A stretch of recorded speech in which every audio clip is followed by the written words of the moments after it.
Hey, welcome back to RamZland. Today we're going to build homopolar motors. This lesson really illustrates electromagnetism. Check it out. I'm here with William and he's building his own homopolar motor. All you need for this lab is just a battery, a couple magnets, and some wire. And you want to bend the wires so it creates a solenoid that repels the magnets underneath it. And if you do it correctly, you should get your solenoid to spin around your battery. So it kind of looks like that. Things to watch out for: if the bottom is too close to the table and it creates friction, you want to raise it a little bit. There's all kinds of little adjustments that you make so that your wire becomes a solenoid. It's really going now. Look at that, William. And again, when electricity travels in a circle like that through copper, it creates a magnetic field that repels the magnets underneath the battery. And so William's working on that right now. You're doing great, William. I'm going to check back with you later. I'm here with Michaela, and she's building a homopolar motor with just a AA battery, a couple magnets on the bottom of it, and a wire that she bent into a solenoid so it spins around the battery. How long did this take you, Michaela? I want to say like 25 minutes. About 25 minutes. You had to make a lot of adjustments to this. So the sides of it have to be balanced so it doesn't tip over. The coil at the bottom has to be really close to the magnet, but not quite touching it. You know, Michaela, you did a great job on this. Way to go. I'm here with Shabazz. He's working on his homopolar motor, and he is bending that solenoid right now that's going to balance on the top of his battery. And I'm back with Shabazz, and he's made some adjustments to his homopolar motor. Check out how fast it's spinning. This is perfect. You did a great job. I know that you made a lot of adjustments. How long did this take you? Like 45 minutes. About 45 minutes of work. Okay, so we know it's spinning because your wire has electricity running through it in a circle. It's a solenoid, and it becomes an electromagnet, which then repels those permanent magnets underneath the battery. Do you see those two round magnets? Yeah. That's what's causing it to spin like that. So Shabazz, what were some things that you did to troubleshoot some of the issues that you had? What were some of the things that you had to adjust on this? Definitely the bottom part where you put the circle, because sometimes I got it too small and then sometimes too big. So it's too small, it'd probably like rub up against the magnet. Yeah, you'd have friction. And then if it's too big, what would happen? Then it would be really slow. It just wouldn't spin fast enough. Wouldn't spin fast, yeah. It wouldn't get enough repulsion. This is excellent. I'm so proud of you. Good job, Shabazz. And I'm here with Francisco. He's adjusting his homopolar motor. Let me see what you got so far. Okay. Yeah, that looks good.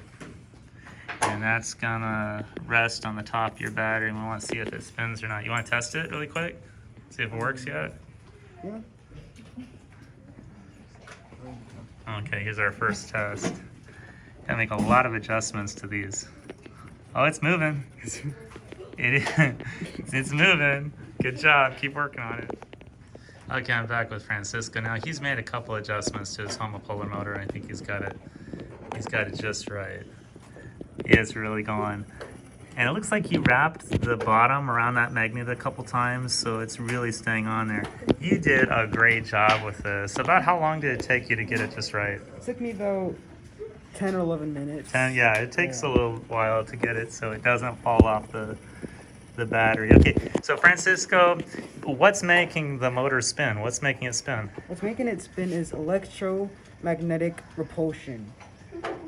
Yep, so the wire is an electromagnet, and it's repelling those little permanent magnets at the bottom of the battery. If you see those magnets at the bottom, you're absolutely right. So it's repulsion that's making it spin. Nice job.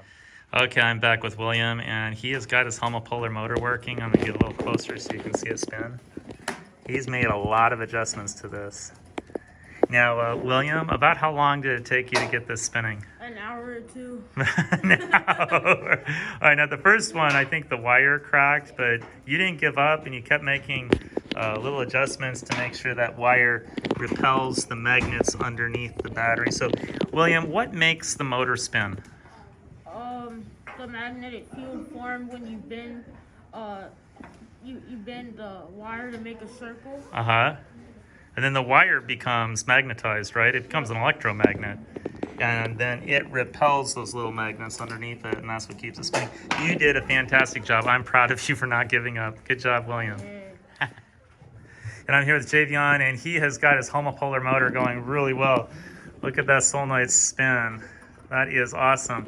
So Javion, when you were working on this, what were some things that made you successful? How'd you get it to spin? So, well, my first try didn't really work. So then, like, I tried to, like, balance it on my finger to see if it would, like, stay, if the sides were even. Then I tried to make the ends circular so it would have more, like, spin. Uh-huh. And then I put it on there, and it started to spin, but then it fell. Uh-huh. And I tried again, and it stayed on there. That's great. So you balanced it on your fingertip first. That's a great idea to make sure one side isn't lopsided or too long. That's fantastic. Good job, Javion.